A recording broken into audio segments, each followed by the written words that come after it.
Hello friends, नमो बुद्धाय, जय भीम, संगं नमामि संगं नमामि। उम्मीद करता हूँ आप सब अच्छे होंगे और स्वागत है आपका समर दस्तक में।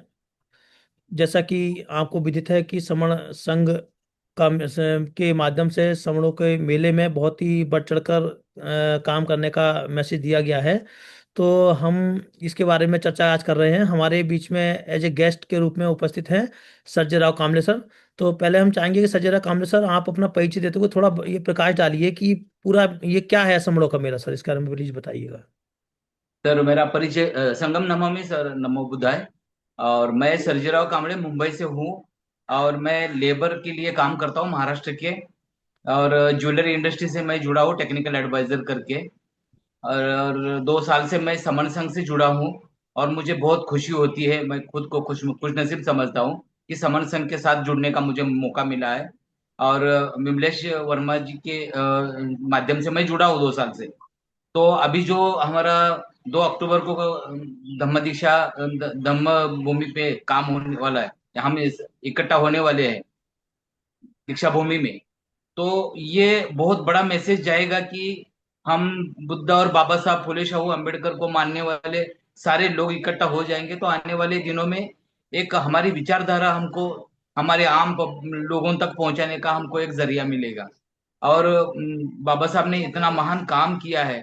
और हम सब मिल के हमारे लिए जितने कानूनन अधिकार दिए हैं वो अगर बचाने के लिए हम काम करेंगे तो भी बहुत बड़ी बात है। आज के तारीख में देश में जिस तरह से माहौल है, वो माहौल देखते हुए हमको बड़े पैमाने पे इकट्ठा होना चाहिए, ऐसा लगता है मुझे। कामले सर, जैसे कि आपके बारे में हमने सुना है कि आप पूरे नेशनल लेवल पर काम करते हैं, लेबर क्लास के लिए बहुत ही बढ़ चढ़ के काम करते हैं और ज्वेलरी सेक्टर में भी करते हैं। तो सर, ऐसा आपको क्या लगा कि समर संघ में कि आप समर संघ में इतनी तत्परता से जुड़ गए और उसमें काम करने लगे सर आप? मुझे ऐसा लगता है कि समन संघ के माध्यम से मैं पूरे देश भर में लोगों तक पहुंच सकता हूं। और समन संघ से मुझे बहुत कुछ एक बुद्ध और अपने विचारधारा से जुड़ने का मौका मिलता है, कुछ जानने का। हर हर इंसान को मुझे लगता है कि सीखना चाहिए। सीखने की कोई उम्र नहीं होती है। जितना हम अपने पुरखों के बारे में जाने, जिन्होंने इतना सारा बलिदान किया है हमारे लिए, उनके बारे में जानना बहुत जरूरी है। और समन संघ से मुझे ये सारी बातें मुझे समझ में आ रही है कि हमें हमारे लोगों के लिए, हमारे हमारे शोषित पीड़ितों के लिए काम करना चाहिए। यही हमारा पुरखों का, जो हमारे महापुरुषों का विचार है, यही विचार को हम आगे लेके जाना चाहते हैं। और यही हमको एक ऊर्जा मिलती है यही से। जी सर, ये बताइए कि जैसे अभी हम नागपुर के जो समड़ों का मेले और महाकुंभ का जो लगता है वहां पर, उसकी चर्चा कर रहे हैं। उसके थोड़ा प्रकाश डालिए कि बेसिकली ये समड़ों का मेला कैसे लग रहा है और कब से लग रहा है सर, और इसके पीछे उद्देश्य क्या है इसका सर? इस समनों का जो मेला लग रहा है, ये देखो बाबा साहब ने वहां पे एक 6 7 7 लाख लोगों को, दुनिया का एक ऐसा मतलब धर्मांतरण का जो मुद्दा है दुनिया में, बाबा साहब ने वो कर दिखाया है जो किसी ने नहीं किया है। बड़े पैमाने पे लोग तलवार के नोक पे धर्मांतरण करते थे, लेकिन बाबा साहब ने इतने सारे लोगों को एक साथ दीक्षा भूमि पे, 6 7 लाख लोगों को बिना किसी मतलब डरा धमका के समझा है कि बुद्ध क्या है और बुद्ध क्यों अपनाना चाहिए। बाबा साहब ने संविधान में भी हर पन्ने पे, हर लिखावट में बुद्ध धम्म को स्थापित कर दिया है संविधान में। लेकिन बुद्ध धम्म लोगों तक पहुंचा नहीं है बड़े पैमाने पे। ये भारत भूमि, अखंड भारत जिसको हम बोलते हैं, सम्राट अशोक के टाइम से हम देख रहे हैं कि ये बुद्ध की विचारधारा से 84,000 अगर स्तूप और बौद्ध विहार बनाए सम्राट अशोक महान ने, तो ये हम हमारे लोगों तक ये सारा मैसेज जाना चाहिए। और समन संघ के माध्यम से ये सब हम कर सकते हैं। बड़े पैमाने पे मेरे साथ जितने लोग महाराष्ट्र में जुड़े हैं, उन सब लोगों तक ये मैं मैसेज देना चाहता हूँ कि समन संघ से जुड़िए। और हमें इसमें कोई राजनीति नहीं है, हमारे पद का कोई लालसा नहीं है। हमें ये विचारधारा अपनाना है और हमारे लोगों तक ये पहुंचाना है। जी। यही ये सबसे बड़ा एजेंडा रहेगा। जी कामिल सर, थोड़ा ये बताइए कि जैसे वो जो वहां पर समड़ों का मेला लगता है, तो क्या वहां पर बाबा साहब को मानने वाले और बुद्ध को विचारधारा को मानने वाले ही लोग पहुंचते हैं या उससे अलग भी लोग पहुंचते हैं वहां पर? नहीं, अभी अभी बहुत सारे लोग पहुंच रहे हैं बड़े पैमाने पे, जैसे ओबीसी वर्ग के लोग हैं। उनको अभी अभी पता चला है। महाराष्ट्र का जो माहौल है, जो मनुवादी मानसिकता जिस तरह से देश भर में और महाराष्ट्र में काम कर रही है, ये मानसिकता के जिसको जिसको तकलीफें होती है बड़े पैमाने पे भी, मैं संगठन का नाम नहीं लूंगा, छत्रपति संभाजी ब्रिगेड हो या और कई संगठन है जिन्होंने इस विचारधारा को, प्रवीण दादा गायकवाड़ है, जैसे अभी कुछ हादसा हुआ था उनके ऊपर, स्याही फेंक का हुआ था। तो प्रवीण दादा गायकवाड़ जैसे लोग और कई सारे लोग हमारे, जैसे हमारे कटके साहब है, इनके माध्यम से कई सारे लोगों तक इस विचारधारा को पहुंचाने का काम हो रहा है। ओबीसी के कई सारे लोग हैं जिन्होंने इस विचारधारा को अपनाया है। हरि नरकेसर है, बहुत सारे, मतलब नाम लूंगा मैं ऐसे। तो ये सारे लोगों ने ओबीसी को भी समझाने का प्रयास किया है कि आपको इस विचारधारा से जुड़ना है। मूलतः हम बौद्ध ही है, बौद्ध अनुयायी है। लेकिन अभी जैसे कि परिवर्तन कुछ हुआ है, बीच में पेशवाई आ गई और बहुत कुछ हुआ, फिर तकलीफों झेले, और तकलीफों के बाद फिर और सुधरेंगे लोग। जी सर, जैसे कि वहाँ पर लगातार मेला लगता है हर साल, हम्म। और तमाम लाखों लाखों संगठन के लोग वहां पहुंचते हैं, और 20 लाख से भी अधिक वहां पर समण इकट्ठा होते हैं। तो अभी तक ऐसा क्यों नहीं हो पाया कि अभी तक जो वहां पर इकट्ठे एक प्लेटफॉर्म पे कहीं दिखाई देते नहीं कहीं से? ऐसा कहीं लगता नहीं कि कहीं एक जगह से मैसेज पास हुआ और सब लोगों ने फॉलो किया? हर कोई अलग अलग अपना झंडा लगाने में लगा हाँ हुआ है, हाँ, हर जी कोई अपनी जी पहचान में जी। लगा है। तो सर, ये आखिर ऐसा क्यों हो रहा है, और इसका ये मतलब कब स्टॉप होगा? ये सब कब इन एक प्लेटफॉर्म पर आएंगे लोग सर? जब जब समन संघ जैसा एक ऑर्गेनाइजेशन जब सामने आता है और लोगों को पता चलता है कि समन संघ के माध्यम से जो प्रचार प्रसार हो रहा है, और समन संघ के जो शीर्ष नेतृत्व है, जो मतलब प्रचारक है, इनको कोई लालसा नहीं है, ये बात जब लोगों तक पहुंचेगी। अभी जो महाराष्ट्र में या देश भर में हालत है, अभी नागपुर में जितने अलग अलग संगठन आते हैं, इनमें ज्यादातर लोगों को ये समझ में नहीं आ रहा है कि राजनीति कहाँ करनी चाहिए और धम्म प्रचार कहाँ करना चाहिए। जो नेतागण है वो धम्म प्रचार की भी बात करते हैं और राजनीति की भी बात करते हैं। जब राजनीति की बात करते हैं तो धम्म को थोड़ा बाजू में रखना चाहिए, मुझे लगता है। क्योंकि अपने बुद्ध के विचारों के जब हम राजनीति में बोलते हैं तो कुछ हिंदू संगठन है, जैसे कि फिर बवाल हो जाता है, फिर हमारे लोग मतलब मायूस हो जाते हैं कि हमारा जो टारगेट है वो अचीव नहीं कर पाते। तो बड़े पैमाने पे आज की तारीख में बुद्ध ही हमारा एक अंतिम उद्देश्य होना चाहिए, ऐसा लग रहा है ओबीसी वर्ग के लोगों को। और हमें भी लगता है कि ये सब आने वाले दिनों में अच्छा लगेगा हमको काम करने में। अपने लोगों के ऊपर हमारा विश्वास होना चाहिए। जो लोग अलग अलग संगठन के माध्यम से दीक्षा भूमि में पहुंचते हैं, उनको ये मैसेज देना चाहता हूँ कि अपने पार्टी का या संगठन का झंडा अलग रखो। वहां पे सिर्फ बुद्ध और उनके विचार, इस माध्यम से हमको लोगों तक पहुंचना होगा, तभी हम हमारा टारगेट अचीव कर सकते काम से ऐसा लगता है शायद, जैसे क्या है कि हमारे जो ये अपने जो समण लोग हैं या समाज के लोग हैं, ये बेसिकली बाबा साहब की, बुद्ध की, पेरियार ईवी रामास्वामी की, ज्योतिबा फूले की, हैं। तमाम महासमणों की बात तो करते हैं और उनकी हाँ, विचारधारा की बात करते हैं, लेकिन जहां पर काम करने की बात आती है तो सर वहां पर उनकी विचारधारा को पीछे करके अपने आप अपनी विचारधारा आगे करने लगते हैं। मुझे को ऐसा लगता है सर, शायद ऐसा, क्या सही है क्या ये?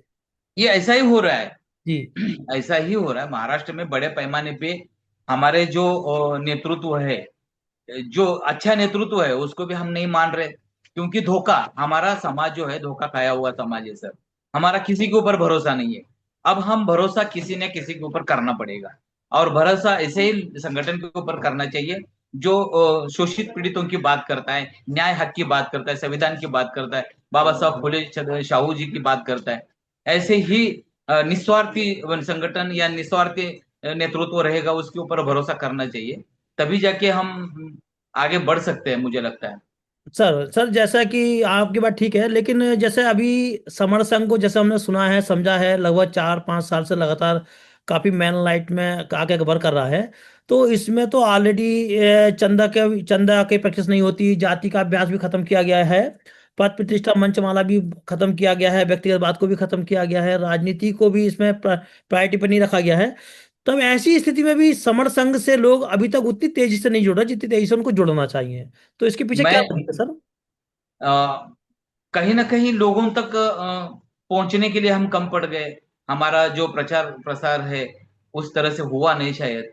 हम बहुत कम लोग लगे हैं ऐसा लगता है। मैं प्रॉमिस करता हूँ आपको, मैं वचन देता हूँ आपको, आने वाले दिनों में महाराष्ट्र से हजारों लोग जुड़ेंगे मेरे माध्यम से, क्योंकि मेरा एक संगठन के माध्यम से पूरे महाराष्ट्र में अभी अभी मैं मतलब एक्टिव हुआ हूँ समझो। ये बड़े पैमाने पे हजारों लोग समन संघ से जुड़ेंगे, विचारधारा से जुड़ेंगे, और बहुत बदलाव दिखेगा आपको सर। क्योंकि मैं ऑलरेडी विदर्भ, मराठवाड़ा और पूरे महाराष्ट्र में मैं ये मैसेज दे रहा हूँ। लगभग अपने लोगों तक ये बात पहुंचाने में धीरे धीरे मैं कामयाब हो रहा हूँ। जी। बहुत सारे लोग नागपुर भी मैं लेके आ रहा हूँ। कामले सर, ऐसा तो नहीं लगता जैसे कि अभी इससे पहले भी तमाम सारे बड़े बड़े लेवल पर संगठन आए और सबने कहा कुछ और किया कुछ और, तो ऐसा तो नहीं है कि जो समाज है वो अपने आप को ठगा सा महसूस करता है और कहीं ना कहीं वो उसका विश्वास टूट गया है? तो हो सकता है इस वजह से भी शायद मुझे लगता है वो अभी अच्छे से अच्छी चीज को भी एक्सेप्ट करने से लिए डर रहा है। ये वैसे ही है जैसे कि जो दूध का जला छाछ को भी फूक फूक के पीता है। Yes. शायद मुझे हाँ लगता हाँ। है ऐसी कुछ स्थिति बन रही है सर, इससे थोड़ा इसको इसको स्पष्ट करिए सर प्लीज। नहीं, यही हो रहा है कि जो आदमी आज की तारीख में, महाराष्ट्र की बात कर रहा हूँ, जिसको लगता है कि मेरे पीछे 100-200 लड़के हैं या कुछ समाज है, और ये देखते हुए तुरंत वो राजनीति में जाता है। और राजनीति में जाके वही फिर बातें, राजनीति में जाने के बाद उसको लालच हो जाता है पद और प्रतिष्ठा का, फिर धम्म की बातें करना बंद कर देता है। तो ये नहीं होना चाहिए। देखो सर, मैं बोलता हूँ, मुझे राजनीति का कोई मतलब नहीं है, मुझे राजनीति करना ही नहीं है, मुझे अच्छी भी नहीं लगती राजनीति, लेकिन मेरा समाज राजनीति में जाना चाहिए। एक अच्छे तबके के लोग, एक अच्छे विचारधारा के लोग जाना चाहिए, तभी हमको न्याय मिलेगा, तभी हम संवैधानिक हमारे अधिकार ले सकते हैं। लेकिन सर अच्छे लोग जाना चाहिए। जी, सर आपकी बात सही है, लेकिन ये हम इस बात को लेकर कि अक्सर सब राजनीति करते हैं, लेकिन राजनीति ऐसा नहीं है राजनीति बुरी चीज है। राजनीति भी हक अधिकार दिलाती है चीजें, लेकिन राजनीति करने से पहले हमको कौन कौन से पहलुओं पे काम करना वो भी तो शायद बहुत जरूरी है। बराबर। सर, जैसे कि अभी देखो महाराष्ट्र में लगभग जो लेबर है, सिविल वर्कर्स है, इनका 16,000 करोड़ रुपए पड़ा है गवर्नमेंट के पास। 16,000 करोड़ रुपए अगर इनके पास पड़ा है गवर्नमेंट के पास, तो हमें इस विषय पे काम करना चाहिए। इसीलिए मैं यही विषय पकड़ के महाराष्ट्र में हर जिले में, तालुका में काम कर रहा हूँ। दूसरी बात यह है ना सर, हमारे बाबा साहब ने कई सारे सेक्टर में काम किया है। जो हमारे नेतृत्व है, जो हमारे निस्वार्थी लोग काम कर रहे हैं, समन संघ के लोग हैं, मैं अपील करता हूँ महाराष्ट्र के कई सारे जो समन संघ के साथी है हमारे, उनको मैं अपील करता हूँ कि बाबा साहब का किया हुआ काम है कि खेती में जो काम किया है उस सेक्टर को कुछ लोगों ने पकड़ो, अपने लोगों तक सरकारी योजना, ये भी हमारे अधिकार, जब तक हमारे अधिकार मालूम नहीं है। अभी देखो, 5 किलो राशन के लिए लोग लाइन लगाते हैं, लेकिन 5 लाख का इंश्योरेंस हम 100 रुपए में दे रहे हैं, उसके लिए लाइन कोई नहीं लगाता है। तो ये हमारी भी गलती है कि हम लोगों तक नहीं पहुंचे, और लोगों को मालूम नहीं हमें क्या मिलता है। तो ये जो डिफरेंस है, इसको कम करने का प्रयास कर रहे हैं हम लोग बड़े पैमाने पे। और समन संघ के माध्यम से मुझे लगता है कि ये बहुत जल्दी हम अचीव कर लेंगे, क्योंकि जैसे हमारे बिमलेश भाई से बात हुई है कि कई सारे लोग जो लेबर के लिए काम करना चाहते हैं वो भी जुड़ सकते हैं हमारे साथ। तो एकदम निस्वार्थी भाव से हम जुड़ेंगे और अपने लोगों को ज्यादा से ज्यादा अगर फायदा देते हैं। आज देखो, खाली पेट कोई लड़ाई नहीं लड़ सकती है, लोग कोई नहीं लड़ सकता है। तो हमारे जो लड़ाई है वो आज की तारीख में देखो, जो मंत्रालय है, सामाजिक न्याय विभाग महाराष्ट्र का, बहुत बड़ी बात बोल रहा हूँ सर, सामाजिक न्याय विभाग से मतलब हजारों करोड़ रुपए डाइवर्ट किया है। गवर्नमेंट जो ये करती है बजट के टाइम पे, शेड्यूल कास्ट को इतना पैसा, आदिवासियों को ये इतना पैसा, ये अपने आश्रम स्कूल के लिए इतना पैसा डिक्लेयर तो करते हैं, लेकिन डिक्लेयर करने के बाद ये पैसा डाइवर्ट कर देते हैं। तो डाइवर्ट करने का मतलब है हमारे नेतृत्व वहां पे क्या कर रहे हैं, ये क्यों नहीं आवाज उठाते। तो ये बहुत बड़ी बात है, हमको इस बात पे भी बात करना चाहिए। समन सेन के माध्यम से भी हम आने वाले सर, दिनों में ये बात रखेंगे हाँ जी कि बिल्कुल। बजट में जो तय होता है वो पैसा खर्चा उसी सेक्टर में होना चाहिए। अगर सामाजिक न्याय विभाग को अगर 5,000 करोड़ दिया है, तो 5,000 करोड़ रुपए अगर सामाजिक न्याय विभाग में नहीं खर्चा होता है, तो वहां के बच्चे डॉक्टर इंजीनियर कैसे बनेंगे? वहां का उनका कई सारा मतलब कटौती होगा तो उनका उन्नति कैसा होगा? जी कामने सर, लेकिन बात यह है कि हम ये कहते हैं कि ये होना चाहिए, वो होना चाहिए, स्पेशल कंपोनेंट्स का जो पैसा है वो जिस पे लगना के लिए आया उस पे लगना चाहिए। लेकिन क्या अगर इतनी ही स्वच्छ मानसिकता होती सरकारों की तो अब तक ये संविधान 100% लागू हो गया होता। लेकिन अभी तक देखने में आता है कि संविधान सिर्फ और सिर्फ राजनीति सेक्टर में ही 100% लागू हुआ है। इसके अलावा कहीं पर किसी सेक्टर में भी लागू हुआ दिखाई नहीं देता। मतलब साफ है कि हर कोई राजनीति पार्टी जो आती है वो अपने अपने उद्देश्य और मतलब के लिए अपने सिस्टम से चलाती है, अपने अपने फायदे के लिए, और वोट की राजनीति करती है। तो सर जैसे कि बाबा साहब ने संविधान दिया है, वो संविधान ये कहता है कि जिसका संघ सबसे बड़ा होगा उसको वो इनवाइट करता है सरकार बनाने के लिए, उसको ताकत देने के लिए इनवाइट करता है। तो जब सबको ये बहुत सिंपल सी बात है, बाबा साहब ने सबको अधिकार दे दिए और उनको ये अधिकार मिला है कि जिस सब अपना सबसे पहले जितनी जल्दी आप लोग बड़ा संघ बना लेंगे, जितनी जल्दी इकट्ठे हो जाएंगे, उतने जल्दी ताकत में आ जाएंगे। तो फिर आज तक भी इस बात को समझ क्यों नहीं पा रहे लोग हमारे, आज भी अपने व्यक्तिगत मकान दुकान हॉस्पिटल बनाने में लगे हैं। यदि यह आप सत्ता में आ गए तो सारे सरकारी इंफ्रास्ट्रक्चर पर कब्जा आपका ही होगा। तो ये बात बराबर। क्यों समझ में आ रही सर हमारी इस ऑडियंस को, पब्लिक को? नहीं, बहुत सुस्त हो गए लोग। जी। ऐसे सुस्त हो गए ना सर। अभी कुछ लोग तो ऐसे हैं कि भाई आज के तारीख में देखो, बलात्कार, अन्याय, अत्याचार, स्कूल में रैगिंग हो रहा है, बच्चों के साथ जातिवाद हो रहा है, कई सारे ऐसे इश्यूज है ना। तो अ, हमको न्याय नहीं मिल रहा है। तो हमने बड़े पैमाने पे लोगों ने मान लिया कि भाई हमको हम गुलामी की तरह रहना पड़ेगा, क्योंकि हमें न्याय दिलाने वाला, एक मिनट, एक मिनट, हमें जी हमें हमें न्याय की कोई मतलब दूर दूर तक हमें न्याय मिलने की कोई उम्मीद नहीं है, क्योंकि हमारे नेतृत्व भी उन्हीं से जाके कुछ स्वार्थ वाले फायदे के लिए बैठे हुए हैं, कुछ नेतृत्व। और लोगों को लगने लगा है कि भाई हमें न्याय दिलाने वाला कोई नहीं है, हम लड़ाई लड़ ही नहीं सकते। मतलब जब हम विश्वास दिलाएंगे। जब तक इकट्ठा हाँ, नहीं हो सकते जब तक हम अपनी लड़ाई इकट्ठा को नहीं जीत इकट्ठा सकते। तो जी जी। इकट्ठा तो होना चाहिए। एक अकेला कोई अपनी लड़ाई लड़ नहीं सकता है आज की तारीख में, ना अपने बलबूते पे, ना कानून के आधार पे। सर जरा काम हमको सर लास्ट में मैं आपसे ये चाहूंगा कि हमारे जो दर्शक अभी इसको सुन रहे हैं वो, उनके लिए आप क्या मैसेज देना चाहते हैं समर संघ को लेकर या समर मेले को लेकर, और नागपुर में जो कार्यक्रम 2 अक्टूबर का लग रहा है उसको लेकर सर? मैं ये मैसेज देना चाहता हूँ सर, कि महाराष्ट्र में ही हो या पूरे देश भर में हो, जितने अपने बाबा साहब फुले शाहू पेरियार जी को मानने वाले लोग हैं, बुद्ध को मानने वाले लोग हैं, वो बड़े पैमाने पे 2 अक्टूबर को वहां पे आए। और यहाँ पे जो हमारे प्रचार प्रसारक है उनको सुने, समन संघ को सुने। समन संघ क्या करना चाहता है, समन संघ आपके हित में क्या काम कर रहा है, और हमारा एजेंडा क्या है, हम क्या करना चाहते हैं, ये जब सुनेंगे तो डेफिनेटली सर, लोगों में बदलाव आएगा। और वही एक एक बंदा वहां से जो गया है गांव, वो अपने लोगों को बताएगा कि भाई समन संघ एक ताकत है। आने वाले दिनों में समन संघ से हम जुड़ेंगे तो हमारी कई सारी तकलीफें दूर हो जाएगी। और हमें जो संविधान की बात करते, बाबा साहब की बात करते, इनके विचारधारा की हम महसूस करेंगे कि भाई संविधान लागू हुआ है, तो हम खुद ताकत बनेंगे, तो हमको सब कुछ मिलना पॉसिबल है ना सर। ठीक है सर। और हाँ, हाँ, धन्यवाद। मैं अपील करना चाहता हूँ मैक्सिमम लोग आ जाए वहां पे जी दो जी। अक्टूबर को मैं खुद भी आ रहा हूँ सर। अच्छा मैं सर। 400-500 लोग लेके आने की सोच रहा हूँ, और मेरा बातचीत चालू है वैसे। बिल्कुल सर, जब वहाँ 20 से लाख से भी अधिक साथी पहुंचते हैं तो निश्चित रूप से कि 500 500 हजार हजार सब लेकर जा रहे होंगे, नो डाउट। चलिए सर, बहुत अच्छा लगा आप हमारे समर दस्तक चैनल पे आए, आपका बहुत बहुत साधुवाद, आते रहिएगा। और भी गेस्ट हमारे जुड़ गए हैं हम उनको लेंगे, और आप भी बने रहिएगा सर। बहुत बहुत ठीक है साधुवाद सर। बात करने का, धन्यवाद। नमो बनवामी। बुद्धाय सर। संगम नमः।